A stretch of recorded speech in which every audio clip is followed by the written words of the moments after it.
Neste módulo, nós vamos falar sobre as formas de contratação.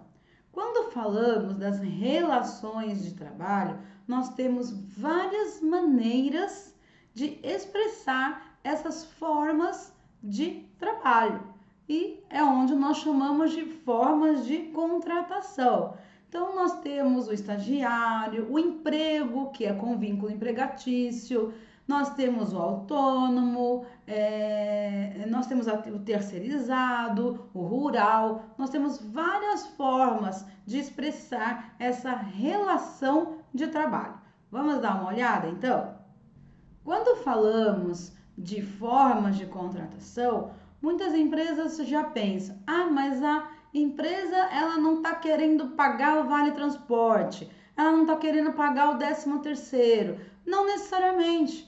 Então, o que acontece? Uma empresa, em algumas situações, ela precisa contratar mão de obra para suprir a falta de uma mão de obra por um motivo de afastamento, licença maternidade, ou ela precisa contratar temporariamente devido a uma demanda. Então, uma vez que a gente até então, no passado, só tínhamos uma forma, então isso fazia com que prendesse o empregador.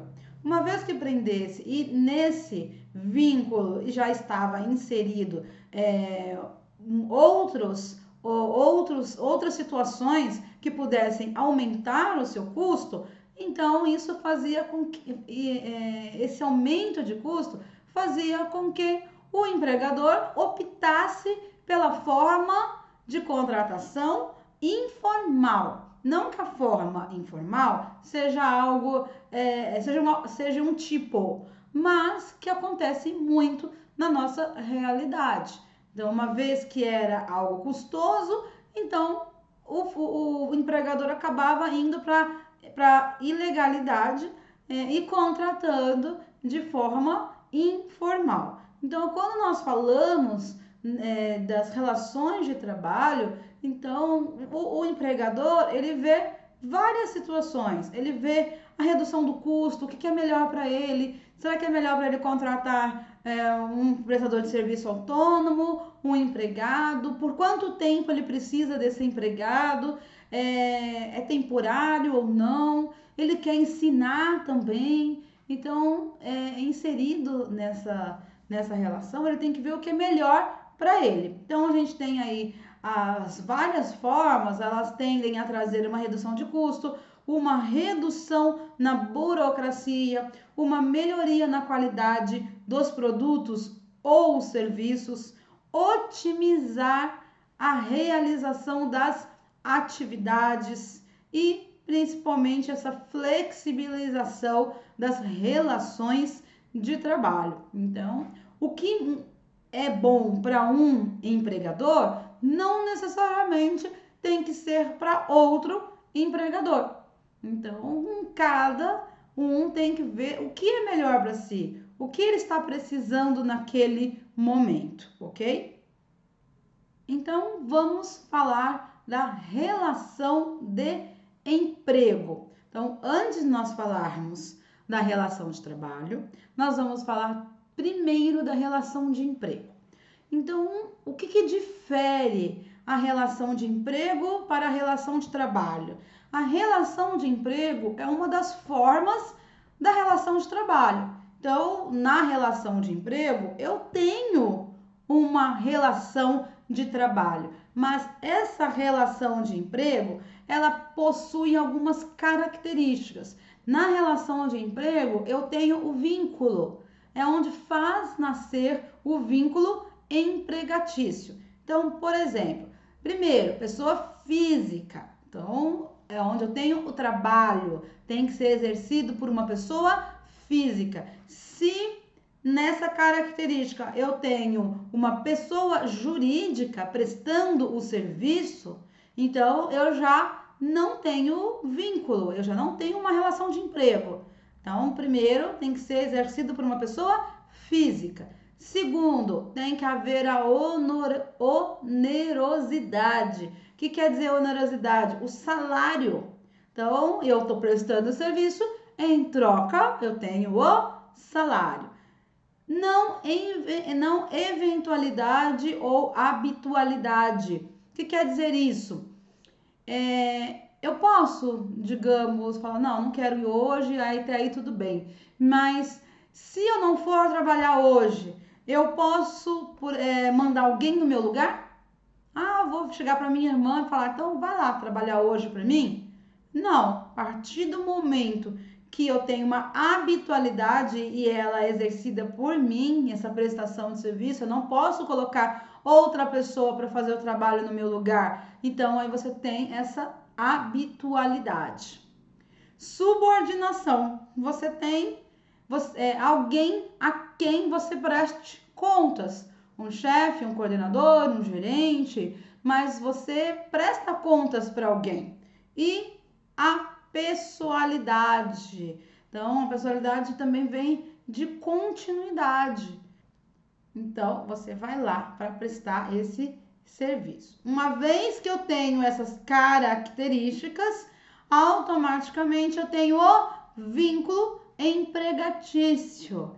Uma vez que eu não tenho nenhum desses, eu já não tenho vínculo. Então, como eu citei no começo, eu não tenho pessoa jurídica, eu tenho pessoa física,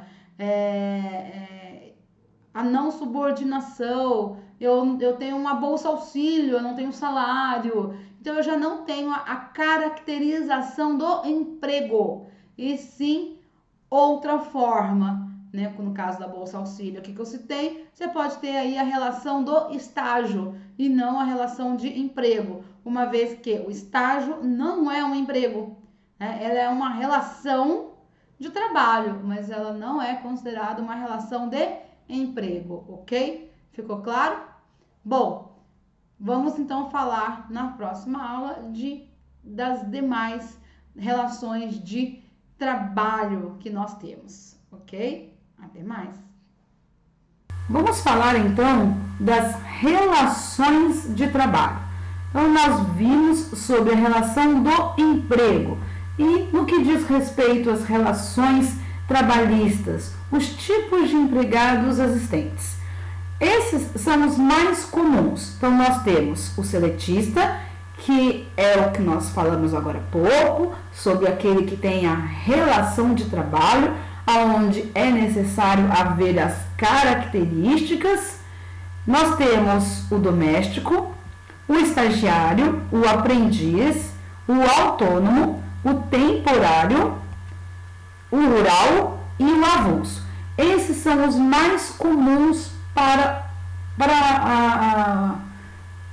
os profissionais que trabalham no dia a dia do departamento pessoal. Porém, nós temos outros também que não são tão usuais no nosso dia a dia. Vamos então falar um pouquinho sobre cada um deles? Primeiramente, vamos falar do empregado doméstico. O que é o empregado doméstico? Lembrando que o empregado doméstico ele é regido não pela CLT, e sim por uma lei complementar. Esse empregado doméstico ele tem uma relação de emprego entre o empregador e o empregado doméstico, porém amparado por uma lei complementar. As características do empregado doméstico é o trabalho no âmbito familiar, ou seja, onde você não tem nesse relacionamento a finalidade do lucro.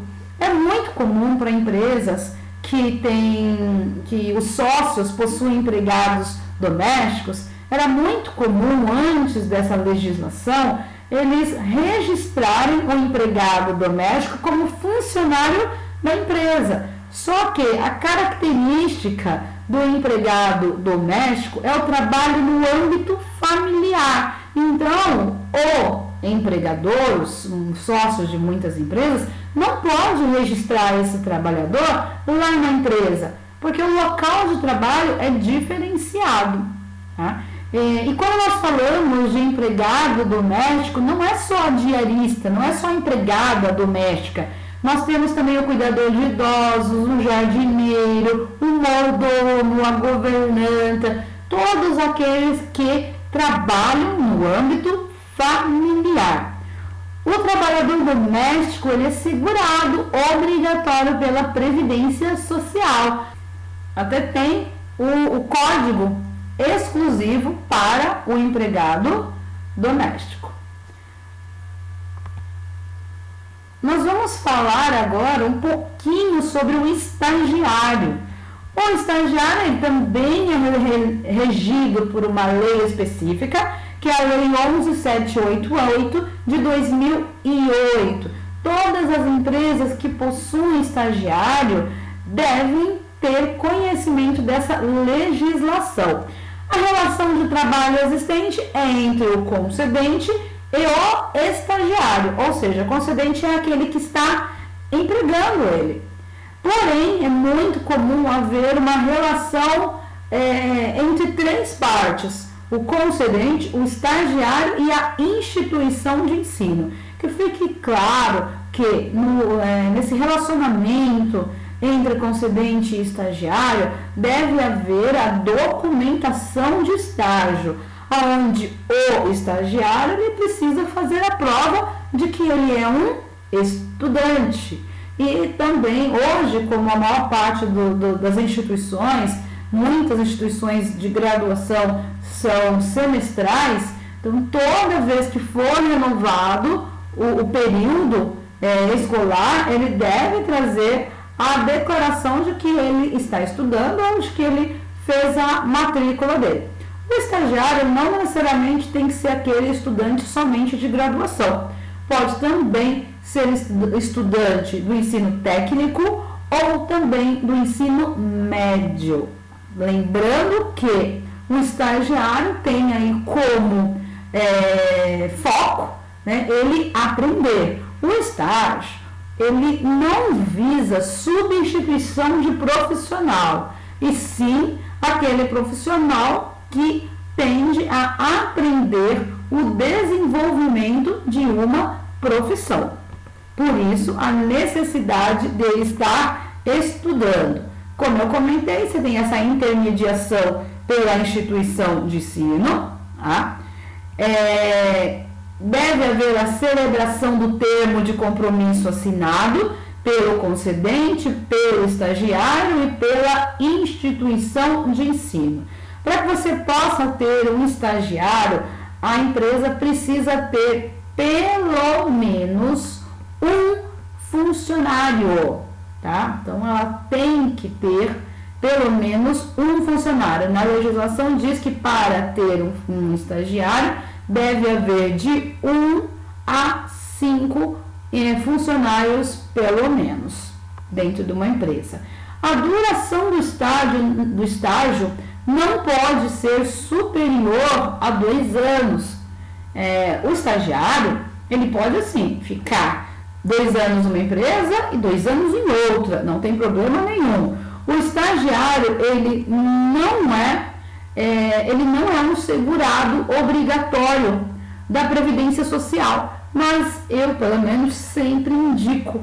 Porque, embora a gente está tendo a aprovação, a votação da reforma previdenciária que vai mudar essa situação, mas hoje, antes da aprovação da reforma previdenciária,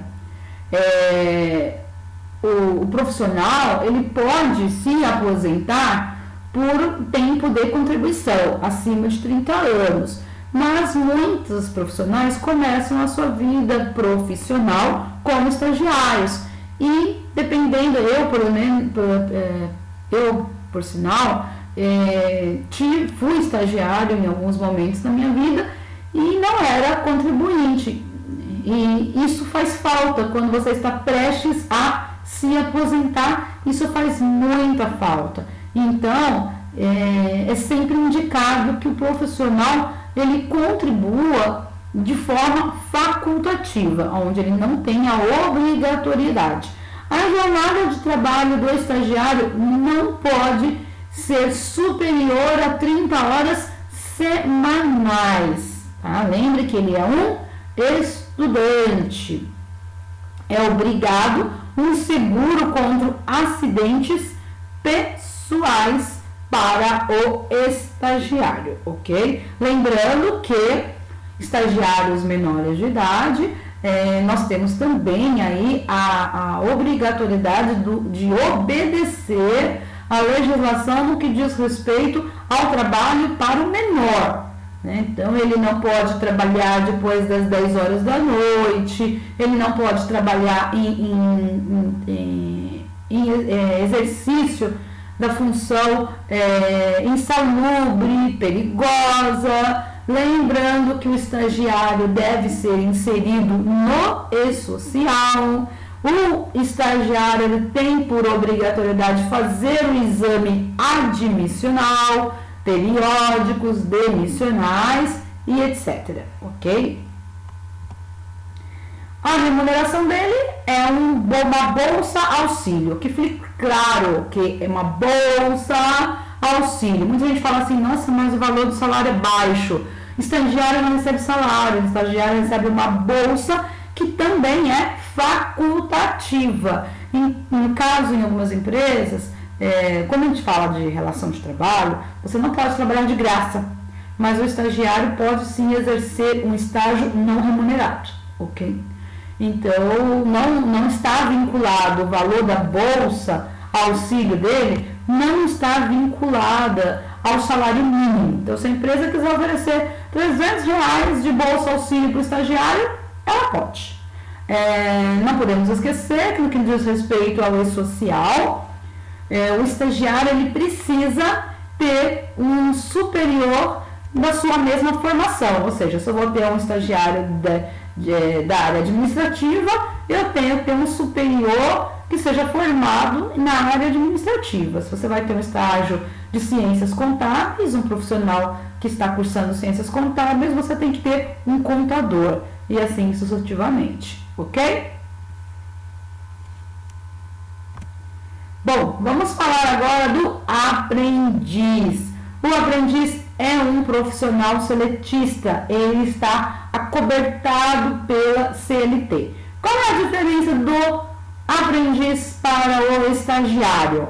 Então, o estagiário ele não está amparado pela CLT, o estagiário recebe uma bolsa auxílio, o estagiário ele celebra um termo de compromisso e não um contrato de trabalho. Já o aprendiz não. O aprendiz ele está amparado pela CLT, ele celebra um contrato de trabalho, a remuneração dele está fixada no salário mínimo, mas proporcional à sua jornada de trabalho. Regido, como eu disse, pela CLT, empregadores, exceto as MEs e EPPs, são obrigadas a contratar de 5 a 15% dos trabalhadores cujas funções demandem formação profissional. Essa parte da aprendizagem é bem complicado. Por quê? Porque você tem ali a formação profissional, você tem que fazer o cálculo desse percentual por áreas específicas, tá? O aprendiz, ele varia, a idade dele varia de 14 a 24 anos. Porém, o aprendiz com idade superior a 18 anos, uma vez que ele não é mais menor de idade, ele não entra nas regras voltadas ao menor de idade. Porém, é muito comum que o aprendiz seja menor e não maior de idade. Porém, tem algumas áreas que solicitam que ele possa ser maior de idade, por questões de carregar peso, responsabilidades e assim por diante. O contrato de aprendizagem não poderá ser superior a 2 anos, mas a mesma coisa do estágio. Ele pode ficar 2 anos no lugar e ir para uma outra condição como aprendiz, aonde ele vai também ficar por mais 2 anos. Os direitos trabalhistas e previdenciários do empregado do aprendiz são os mesmos aplicados ao funcionário normal. Porém, no que diz respeito ao fundo de garantia, o depósito não é de 8%, e sim de 2%. O aprendiz ele precisa estudar ao mesmo tempo, ou seja, ele precisa ter um estudo profissional voltado à sua área de atuação. Por isso que nós temos, por exemplo, a área comercial, empresas que são comerciárias e contribuem com o SENAC. Esses aprendizes podem estudar no programa de aprendizagem do SENAC. No caso das indústrias, elas têm os programas de aprendizagem do SENAI. E outras empresas, de forma geral, elas têm também programas em empresas específicas. Então, para patrulheiros, tem algumas empresas também, né, que fazem esse trabalho de inclusão do programa de aprendizagem nas empresas, ok? No caso, em algumas empresas ele não sai para ir até o local de estudo, e sim o local de estudo vem até a empresa. A questão é que, pelo menos o que diz respeito a um dia de trabalho, no mínimo um dia de trabalho, ele tem que estar estudando.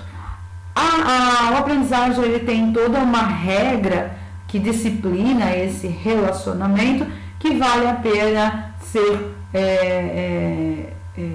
consultada e estudada. Vamos falar do autônomo.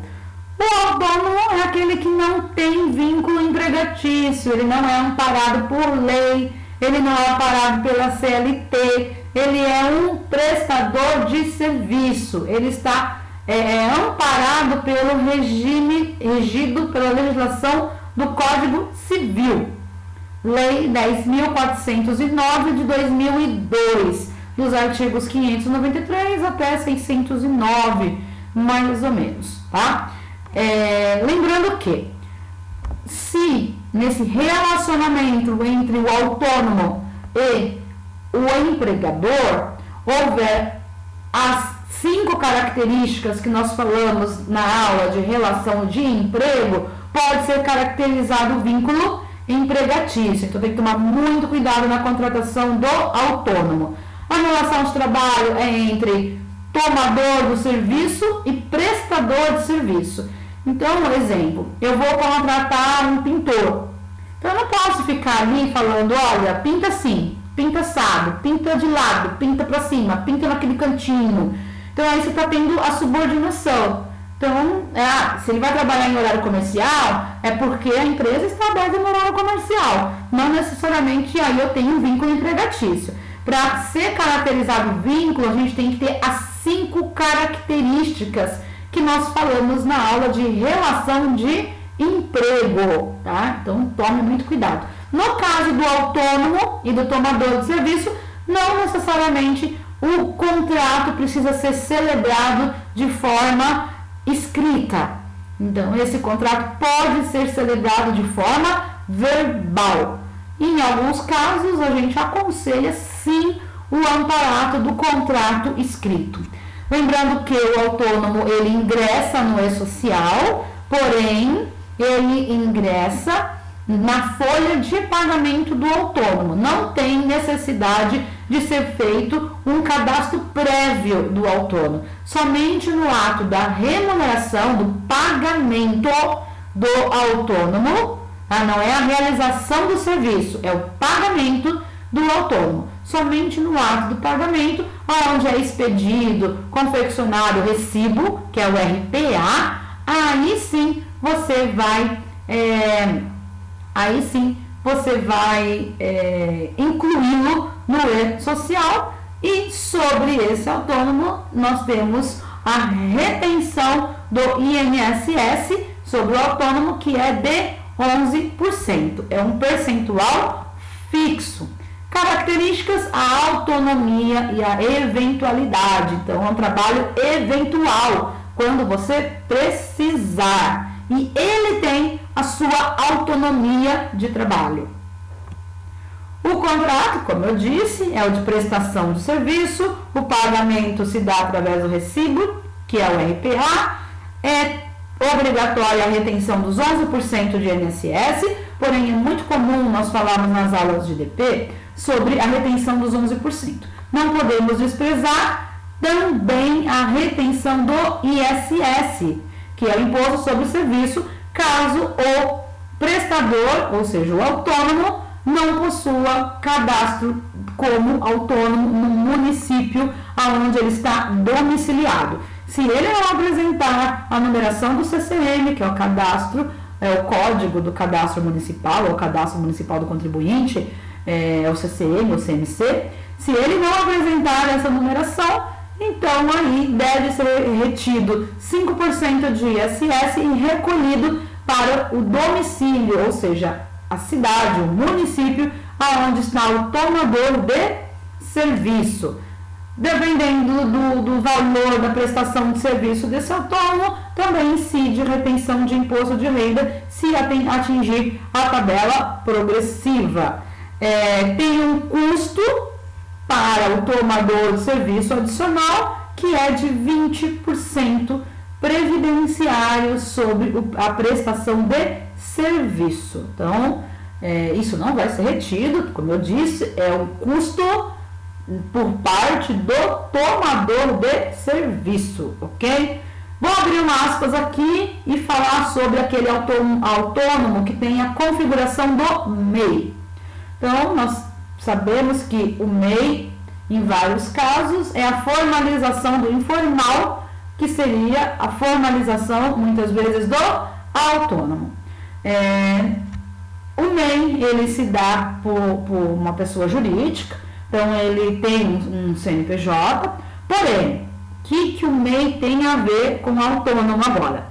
No caso, se o MEI estiver prestando serviço de hidráulica, elétrica, carpintaria, marcenaria, manutenção e reparos de veículos, o tratamento dele precisa ser como se fosse de um autônomo. O que quer dizer? Não haverá nenhum tipo de retenção sobre esse MEI, mas o tomador de serviço terá que arcar com o valor de 20% sobre o valor da prestação de serviço e recolher como contribuição previdenciária. Para isso, na contratação desse MEI, deve-se ter o número do NIS do profissional, um profissional do MEI, tá? É inserido no E-Social como autônomo. Então, o procedimento é todo como o autônomo, tá? Vamos falar agora sobre o trabalhador temporário. Ele é regido por lei específica, que é a 6.019 de 1974, bem antiga, 45 anos, porém nós temos a portaria 789 de 2014, que também trouxe alterações. Hoje é muito comum a figura do trabalhador temporário, o contrato ele é regido entre a empresa que está empregando, tá? O empregador, uma empresa de trabalho temporário. Essa empresa que está oferecendo o prestador de serviço ou empregado, ela precisa seguir várias regras. Ela também é amparada por uma lei específica de prestador de serviço de agenciamento temporário, então há várias regras para que seja categorizado como agência de emprego, tá? Esse profissional, ele pode trabalhar até 3 meses. Esse trabalho pode ser prorrogado por mais 6 meses, porém deve ter autorização do Ministério do Trabalho. As características, nós temos aí a intermediação de uma empresa especializada, que é a agência de emprego. O trabalhador temporário, ele tem como característica atender uma demanda específica, atender a uma necessidade, como por exemplo, cumprir umas férias, cumprir uma demanda de serviço, cumprir o afastamento de um funcionário, afastamento de licença maternidade. Porém, a empresa ela pode fazer essa contratação sem a necessidade dessa agência de emprego? Pode. Ela pode usar a forma de contrato por tempo determinado, mas em muitos casos, até por questões burocráticas, muitas empresas buscam o trabalho através das agências específicas. Né? Por quê? Porque muitas vezes ela não quer ter todo aquele ônus de contratação, de exames, documentação, seleção. Então ela acaba partindo para a utilização de uma agência de empregos, e muitas vezes agências até de empregos específicas, que acaba sendo mais vantajoso para quem está contratando. As condições, como eu disse, você tem aí acréscimos, substituição de pessoal, ok? Vamos falar rapidamente sobre o trabalhador rural. Ele também tem um regime específico de legislação, que é a Lei 5.889 de 73, e trouxe aí uma regulamentação também logo em seguida, em 74, pelo Decreto 73626. A relação de emprego, empregado e empregador rural. Então tem essa característica não urbana, tá? Então, simples fato, é um trabalhador normal, também regido pela CLT, a questão são as condições, o local de trabalho. Uma vez que você está no âmbito rural, então você tem aí o que nós chamamos de trabalhador rural. Você tem essa prestação de serviço no campo, atividade na lavoura, na pecuária, com fins, claro, lucrativos. O trabalhador rural, ele é um segurado obrigatório da Previdência e aplica-se, como eu disse, todas as normas pertinentes à CLT, idênticas à de um trabalhador urbano, como segurado obrigatório, tem o fundo de garantia, tudo normal. A única mudança mesmo são as condições de trabalho, ok? Vamos falar sobre o trabalhador avulso. Muita gente faz algumas confusões com o trabalhador rural e o trabalhador avulso. O trabalhador avulso é aquele que é regido por um órgão específico de mão de obra. Ele tem uma lei específica, que é a 1223 de 2019. Esse órgão que a gente chama de OGMO, como eu disse, é o Organismo Geral de Mão de Obra, onde você tem o relacionamento entre um sindicato e o trabalhador. Então ele não tem vínculo empregatício. Aqueles que nós chamamos de estivadores, que trabalham no Porto de Santos, nos portos de uma forma geral, e não só no porto, mas nós temos também na parte ferroviária. Tá? A questão é que você tem a intermediação de um sindicato. Então, o profissional, ele é associado a um sindicato, ele chega ali no dia para trabalhar, ele fica na vez, uma vez que os navios vão atracando e as empresas vão necessitando, elas fazem uma solicitação para o sindicato e o sindicato vai enviando os trabalhadores conforme a necessidade. Ele terminou o trabalho dele, beleza, ele vai receber pelo tempo que ele trabalhou ali, ele pode continuar naquele dia trabalhando ou não, tá? Então, você tem esse relacionamento entre o sindicato e o trabalhador avulso. Não há vínculo nenhum entre o tomador de serviço e o trabalhador, e sim uma intermediação de negócios entre o sindicato e o tomador de serviço, as empresas, no caso, navais, ferroviárias, tá?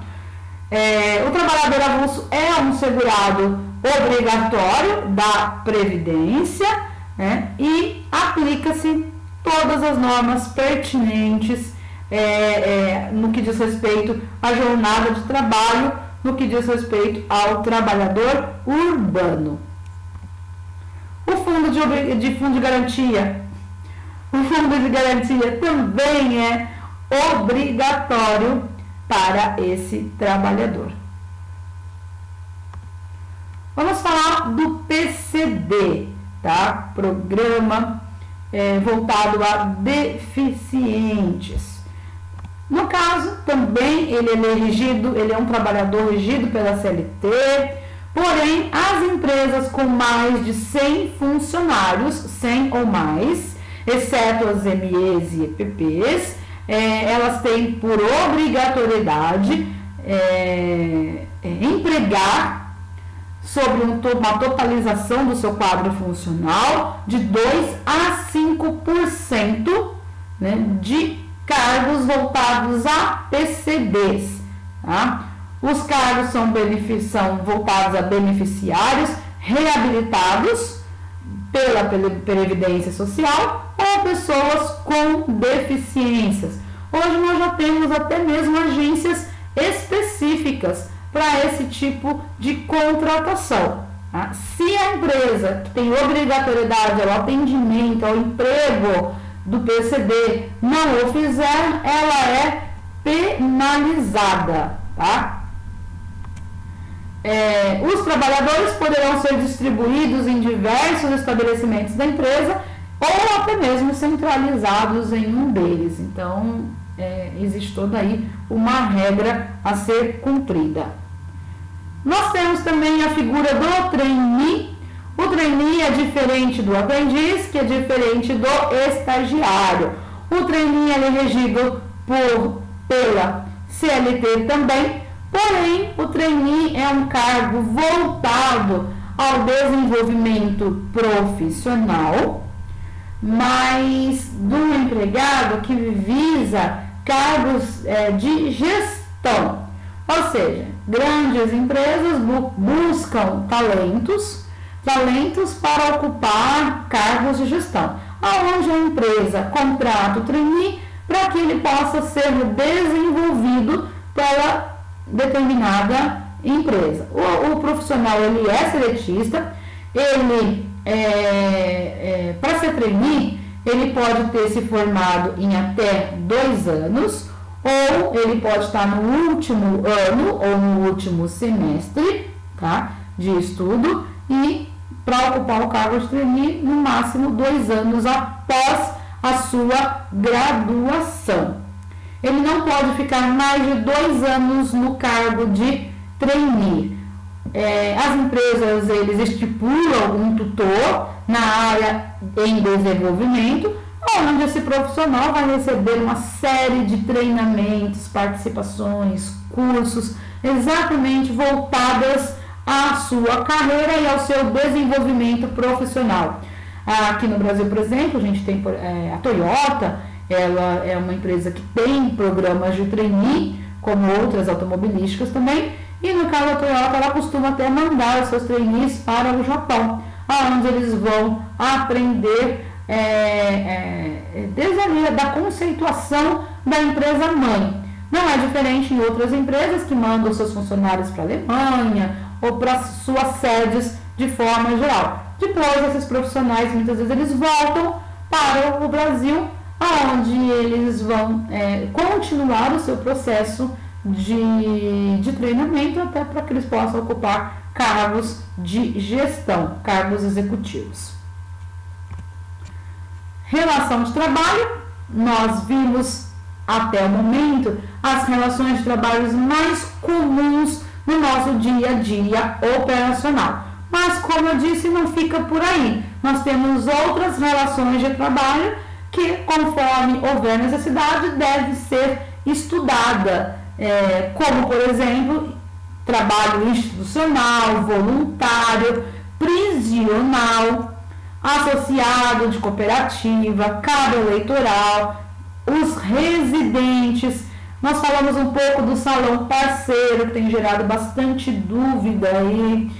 No prisional é bem interessante, porque nós temos vários presídios que oferecem a forma de trabalho ao preso, aonde parte do que ele recebe volta para o sistema prisional, parte também vai para a família do empregado, ou o que ele pode também optar em algumas situações é que seja depositado em uma conta onde ele receberá quando ele sair da prisão, em alguns casos, tá? Então, é bem interessante essa parte, essa relação de trabalho prisional, ok?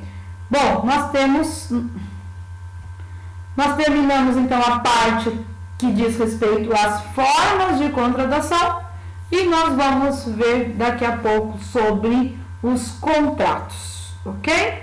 Então, tem dúvida? Registra sua dúvida aí para que a gente possa conversar na próxima aula, ok?